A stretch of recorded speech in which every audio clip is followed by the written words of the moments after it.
माय माऊली नमस्कार. त्रिवेणी ओवी जागर उपक्रमात सणवार उत्सवमध्ये आज आपण गौरी तृतीया, चैत्र महिन्यातील दुसरा सण गौरी तृतीया अभिवाचनातनं समजून घेऊया. सर्वप्रथम तुम्हाला गौरी तृतीयाच्या खूप खूप शुभेच्छा. चला तर चैत्र महिन्यातील दुसरा सण गौरी तृतीया अभिवाचनातनं बघूया. पाडव्यानंतर येणारी पहिली तृतीया, पाडव्यानंतर येणारी पहिली तृतीया म्हणजे चैत्र शुद्ध तृतीया.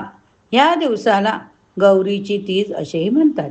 या व्रतासाठी बाहेरून गौर आणायची आवश्यकता नसते. सकाळी घरातील परिसरातील सुवासिनीची अभ्यंगस्नान करावे व आपल्या रोजच्या पूजेतील देवी लाकडी किंवा पितळी झोपाळ्यावर बसवावी. गौरीसाठी बाजारात असे छोटे छोटे झोपाळे मिळतात.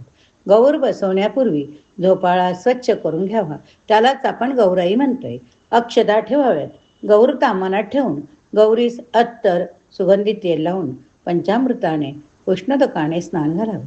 त्यानंतर दूध पाण्याने स्नान घालून देवी कोरड्या वस्त्राने पुसून झोपाळ्यावर बसवावी. गौरीला गंध, फूल, अक्षदा, हळद, कुंकू व्हावे. गौरी गोडधोड करून नैवेद्य दाखवा.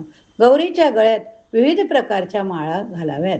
उदाहरणार्थ टरबूजच्या बिया, चॉकलेट, बिस्किट किंवा अलग अलग हरभरे, शेंगा, खोबऱ्याचे तुकडे असे विविध प्रकारच्या माळा गौराईला घालतोय आणि आपण सजवतो. ही चैत्र गौर गौरीच्या तिजेपासून म्हणजेच अक्षय तृतीयेपर्यंत बसवतात. संपूर्ण महिन्यामध्ये मंगळवारी, शुक्रवारी, रविवारी पाहून चैत्र गौरीचं हळदी कुंकू करतात. सवाष्णीला बोलवलं जातं. हळदी कुंकू, बत्ताशे, साखर फुटाणे, सुवासिक फुले दिली जातात. भिजवलेल्या हरभऱ्याने त्यांची ओटी भरतात. हरभरा डाळीचे कैरी घालून केलेले आंबे डाळ, कैरीचे पन्हे हळदी कुंकवाच्या दिवशी गौरीला आरास करतात. गौरीजवळ फळं, फुलं, शोभिवंत वस्तू ठेवतात. रात्री काही ठिकाणी जागरण पण करतात. संपूर्ण महिन्यात शक्यतो करंजी, खीरपुरी असे नैवेद्य दाखवतात. माहेरवाशिनीला जेवायला बोलवतात. म्हणजेच अक्षय तृतीयेच्या दिवशी गौरीला पंचामृताने अभ्यंगस्नान घालून हळदी कुंकू लावून परत झोपाळ्यावर बसवतात. दुसऱ्या दिवशी परत सर्व देवांबरोबर गौर देवी नेहमीच्या जागेवर देवासमोर ठेवतात. काही ठिकाणी झोपाळ्यावर गौर न बसवता चांदीच्या वाटीत अक्षता ठेवून त्यावर गौर बसवतात. झोपाळ्यावर किंवा वाटीत बसवलेल्या गौरीला रोज स्नान घालून पूजा करतात. घरात अन्नधान्याची अशी समृद्धी राहू दे ही ह्या कुळाचारामागची भावना. हा एक अन्नपूर्णेचाच उत्सव असतो. अक्षय तृतीया म्हणजेच आपल्या भागाकडे अखाजी म्हणतात. या अखाजीला वाडावडिलांना पण महत्त्व दिले जाते. त्यांच्या नावाने जेवायला बोलवलं जातं.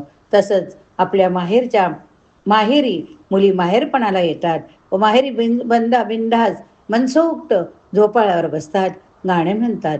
आजूबाजूच्या गावातल्या बायका नदी किनारी येतात व एकमेकाशी भांडण पण करतात. असा हा अक्षय तृतीयेचा सण चैत्र गौरी तृतीयेपासून सुरुवात होते. यालाच आपण अन्नपूर्णेचे व्रत सुद्धा म्हणतोय. जर तुम्हाला आवडलं असेल तर नक्कीच प्रतिक्रिया लिहायला विसरू नका.